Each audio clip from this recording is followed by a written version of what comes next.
Hello doctor. दौड़ती भागती जिंदगी में रखिए अपनी सेहत का ख्याल। बीमारियों की असल जड़ से उनके उपचार तक जानिए विशेषज्ञों की राय के साथ अपनी बीमारियों का सही उपचार। Hello doctor.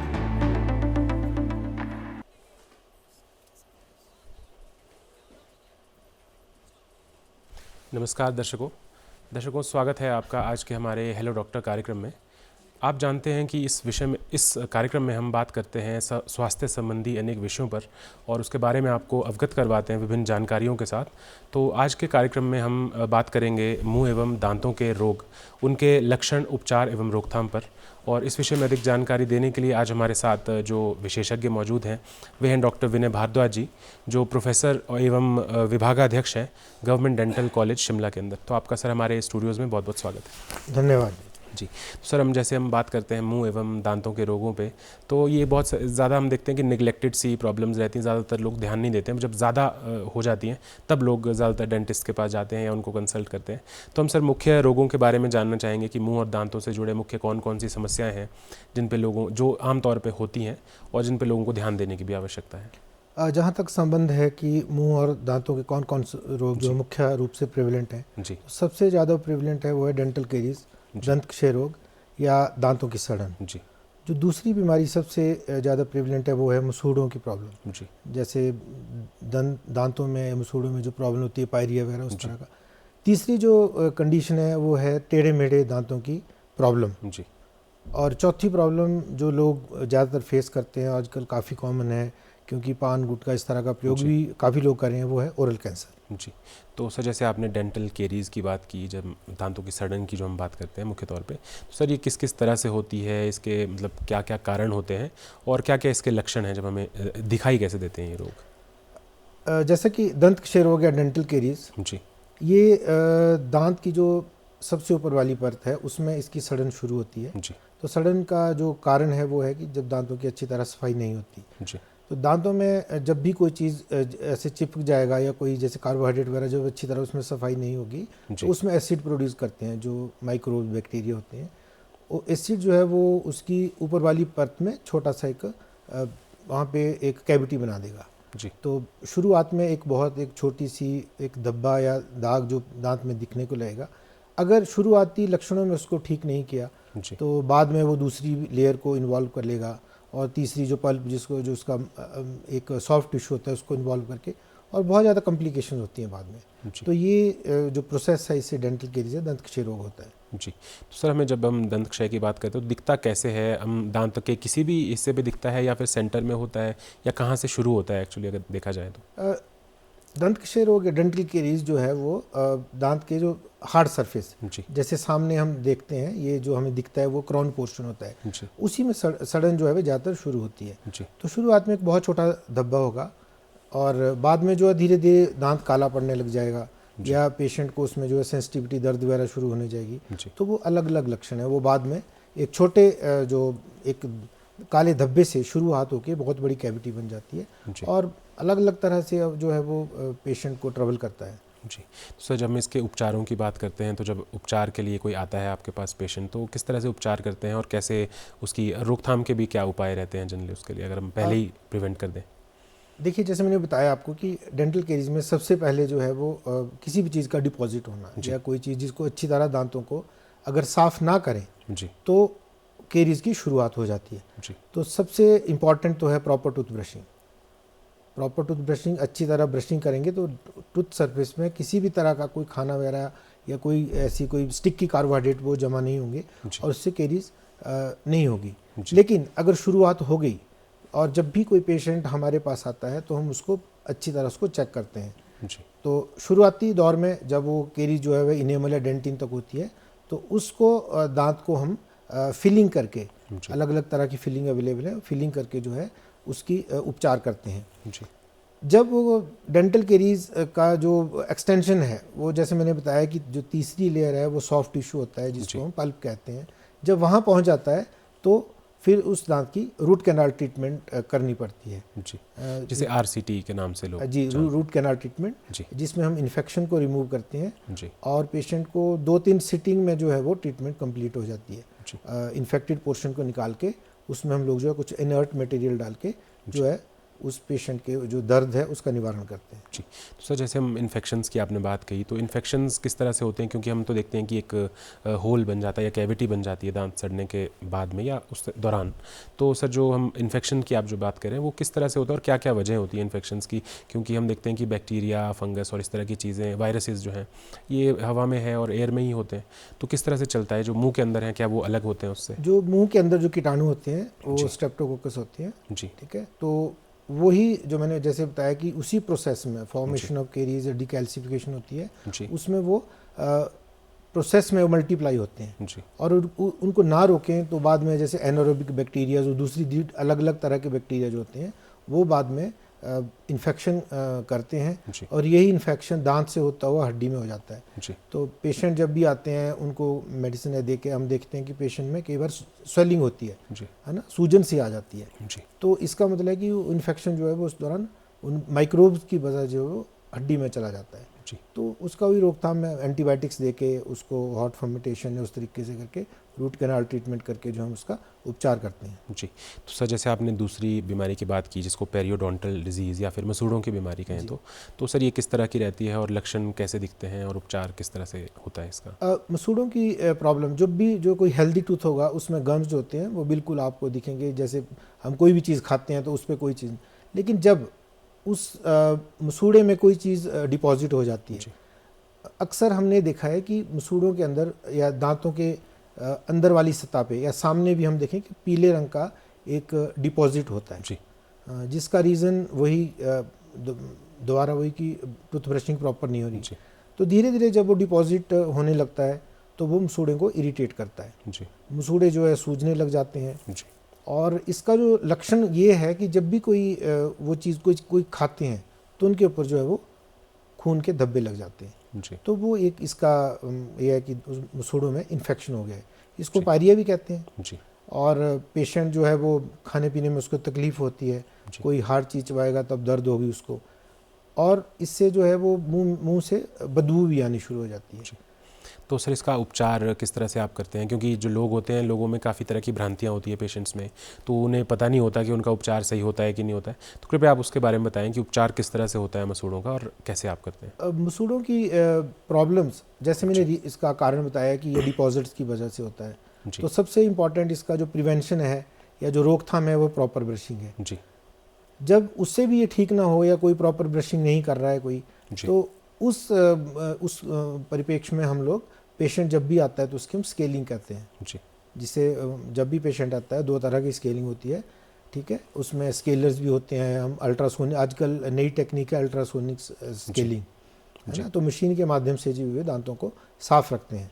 साफ़ करने के बाद पेशेंट को एडवाइज़ किया जाता है कि ब्रशिंग कैसे करनी है, और 6 महीने में जो है हम ये एडवाइज़ करते हैं कि वो डॉक्टर के पास चेकअप करवाएं, और चेकअप करवाने के बाद ये पता चलेगा कि क्या दांतों में दोबारा सफाई करने की ज़रूरत है कि नहीं है। तो 6 महीने बाद जो है वो ज़रूर दांतों को चेकअप करवाएं फॉर डेंटल केरीज या इस तरह को मसूड़ों की प्रॉब्लम है, तो उसके लिए वो 6 महीने में ज़रूर एक जो प्रशिक्षित दंत चिकित्सक है उससे वो अपनी परामर्श लें, चेकअप करवाएं। जी, तो सर हम टेढ़े मेढ़े दांतों की समस्या पे आते हैं। जैसे हम देखते हैं क्रुक टीथ की समस्याएं होती है, कई बार बच्चों के दांत ऊपर नीचे लग जाते हैं या फिर थोड़ा गैप हो जाता है, तो इसमें किस तरह से सर आप इसको कैसे ट्रीट करते हैं और किस तरह की चीज़ होती है? जो टेढ़े मेढ़े दांतों की समस्या है वो काफ़ी कॉमन है जी, और बचपन से शुरू होती है, और जो एल्डरली में या जो एडल्ट्स हैं उनमें भी होती है। जी, इसके बहुत सारे रीज़न हैं, कोई अनुवंशिकता की वजह से भी होता है।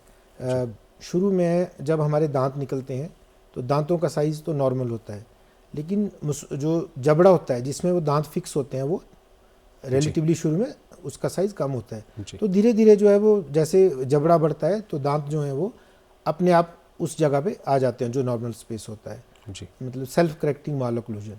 लेकिन अगर उस जबड़े में जो है वो स्पेस कम हो, ठीक है, और बहुत सारी हैबिट्स होती हैं जैसे थंब सकिंग हैबिट्स हो गई, टंग थ्रस्ट हैबिट, इन सब की वजह से जो है कई बार जो है दांत जो है वो अपनी जगह से थोड़ा दूसरी जगह में डिस्प्लेस हो जाते हैं। जी। तो ये टेढ़े मेढ़े दांतों की समस्या या जिसे हम माल ऑक्लूजन कहते हैं, जी। उससे वो उस पर्टिकुलर जो पेशेंट है जो उसको इफ़ेक्ट करती हैं। जी।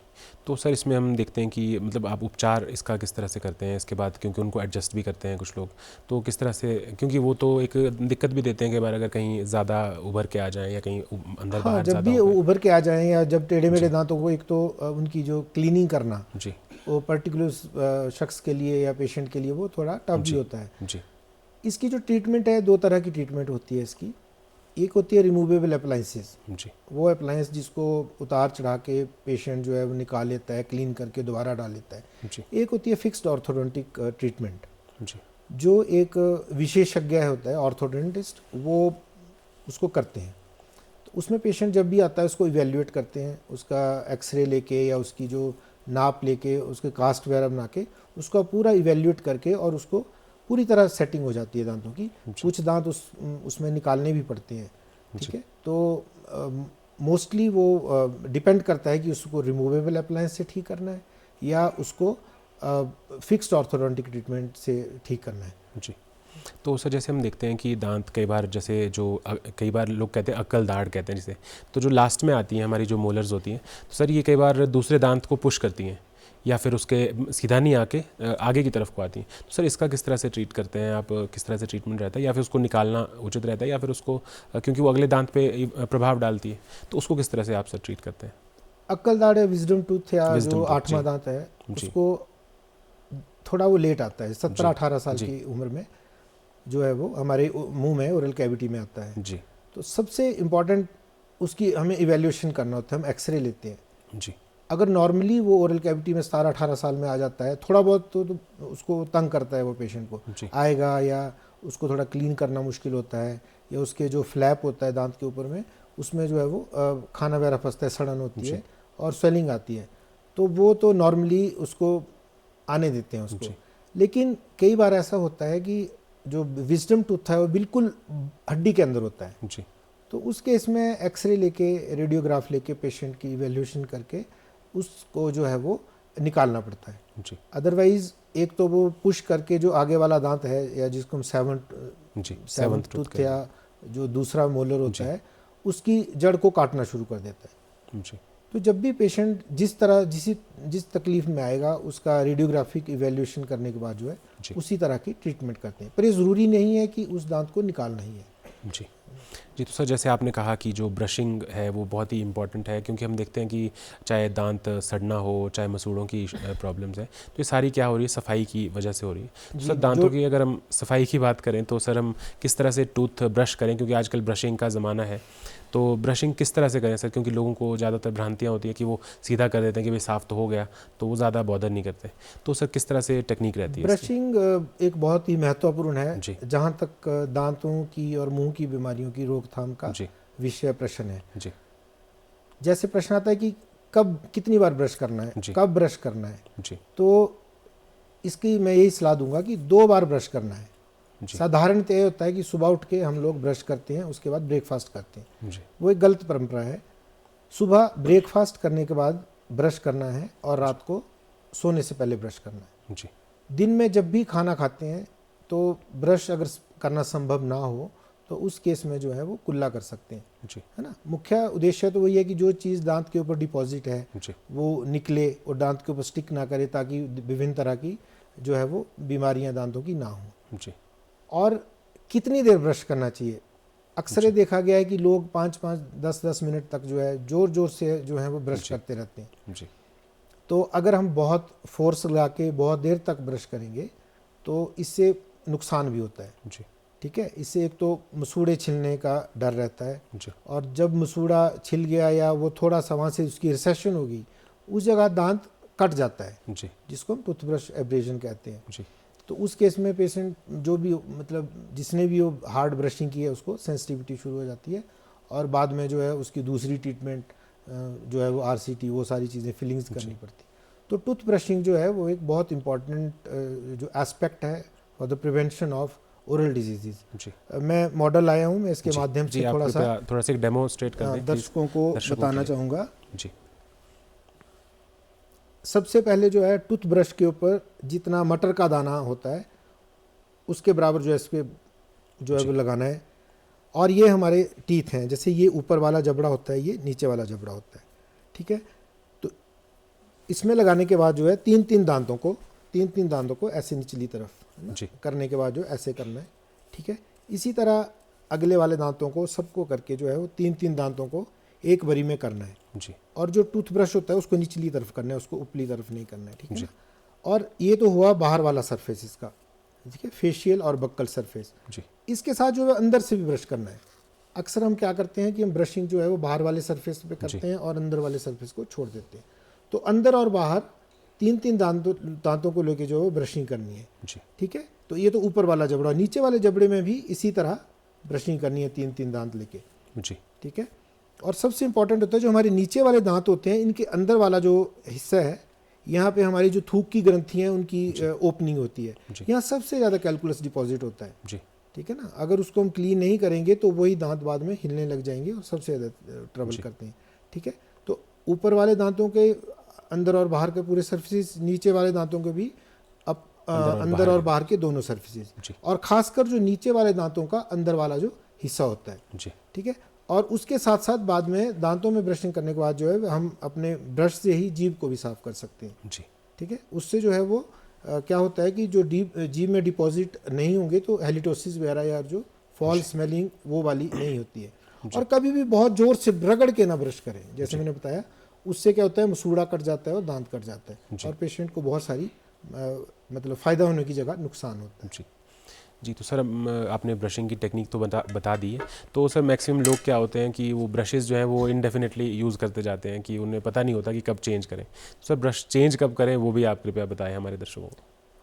जिस तरह मैंने बताया, जिस तरह मैंने टेक्निक बताई कि ब्रश को जो है बहुत हार्ड ब्रशिंग नहीं करनी है, 2 मिनट तक ब्रश अगर करेंगे तो that is sufficient to clean the teeth. और इस तरह अगर हम करेंगे तो 3-1 महीने तक जो है ब्रश चलता है जी। बाद में अभी जैसे इसके ब्रिसल्स हैं, ये सीधे होते हैं जी। बाद में कहता है अगर हम बहुत ज़्यादा इसमें ब्रश करें तो फ्रिंग ऑफ ब्रिसल होती है, टेढ़े ब्रिसल हो जाते हैं, तो वो दांत साफ नहीं करते हैं, ठीक है ना, और उनको इंजरी करते हैं। तो मैं ये एडवाइस करूँगा कि 2 से 2.5-3 महीने में जो है ब्रश जो है चेंज कर सकते हैं जी। तो जैसे हम देखते हैं आजकल के टाइम में हम बहुत सारी एडवर्टाइजमेंट्स देखते हैं टीवी पे, पेस्ट से रिलेटेड होती हैं, कुछ टूथब्रशेस से रिलेटेड होती हैं, किसी के ब्रिसल्स हैं, सॉफ्ट हैं, हार्ड हैं, तो वो किस तरह का होता है सर, उसमें क्या क्या ध्यान देना चाहिए किसी भी जागरूक? मैं एडवाइस करूँगा कि जो मीडियम जो ब्रिसल्स होते हैं, मीडियम जो स्ट्रेंथ वाले ब्रिसल्स, वो यूज़ कर सकते हैं जी। और जहाँ तक टूथपेस्ट की बात है, उसमें कोई भी टूथपेस्ट तरीका ठीक होना चाहिए, उसका अमाउंट ठीक होना चाहिए, आप यूज़ कर सकते हो जी। हाँ, कुछ टूथपेस्ट जो होते हैं उसमें फ्लोराइड होता है जी। फ्लोराइड एक ऐसा जो है वो तत्व है, वो फ्लोराइड में उसमें डालते हैं टूथपेस्ट में, तो वो एंटी कैरीज है ना, जो दांतों की सड़न है उसको कम करता है जी। कुछ ऐसे टूथपेस्ट हैं जिसमें डिसेंसिटाइजिंग, जैसे पोटाशियम नाइट्रेट है ना, पोटाशियम क्लोराइड, फॉर्मेलिन, इस तरह की कुछ चीज़ें होती हैं जी। तो वो जो होता है डिसेंसिटाइजिंग टूथपेस्ट। और नॉर्मली तो हम ये चीज़ें जैसे डिसेंसिटाइजिंग तो हर कोई पेशेंट या कोई भी शख्स इसको यूज़ नहीं कर सकता है जी। उसके लिए फ्लोराइड वाला यूज़ कर सकते हैं जी। तो टूथपेस्ट कोई भी यूज़ करें, ठीक तरीके से करें और 2 बार करें जी।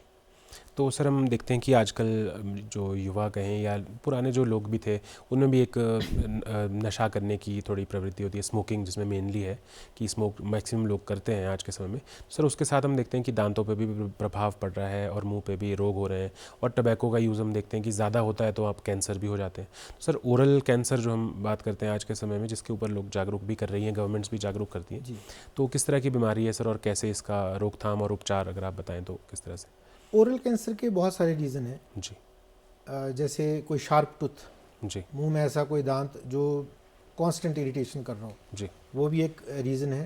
लेकिन जिस तरह हमने ये देखा कि आजकल तंबाकू का प्रयोग जी, खासकर जो गुटखा और जिसमें सुपारी डाली होती है, उसको लोग क्या करते हैं, उसको चबा के उसको गाल के अंदर वाले हिस्से में रख लेते हैं जी। और इससे क्या होता है, जब भी वो रिएक्शन करेगा तो उससे एक्सोथर्मी का रिएक्शन होता है, हीट प्रोड्यूस होती है जी। अगर उसका कांस्टेंट प्रयोग करते हैं तो जो गाल का अंदर वाला हिस्सा या उसके साथ लगता जो मसूड़े वाला हिस्सा है, उसमें चेंजेस आनी शुरू हो जाती हैं जी, है ना। चेंजेस मतलब कि जो नॉर्मल कलर होगा उसके बाद जो छोटे छोटे उसमें सफ़ेद धब्बे, जी शुरुआत में एक बहुत छोटा सा सफ़ेद धब्बा होगा और बाद में उन कुछ कंडीशन होती हैं जैसे ल्यूकोप्लेकिया, ये वाइट लीजन्स होते हैं, पहले सफ़ेद रंग का मतलब चेंजेस आएंगे। उसके बाद अगर वो उसकी हैबिट कंटिन्यू रहती है, लंबे समय तक उसका प्रयोग करेगा, तो बाद में जो है ये कैंसर का भी इसमें हो सकता है उसको अगर वो प्रॉपर उसको छोड़ता नहीं है या उसको कंटिन्यू करता है। और एक और चीज़, जैसे कोई भी पेशेंट के मुंह में छोटी भी ऐसे कोई जड़ बची है तो उसको इग्नोर करते रहते हैं, एक बड़ी कॉमन चीज़ है।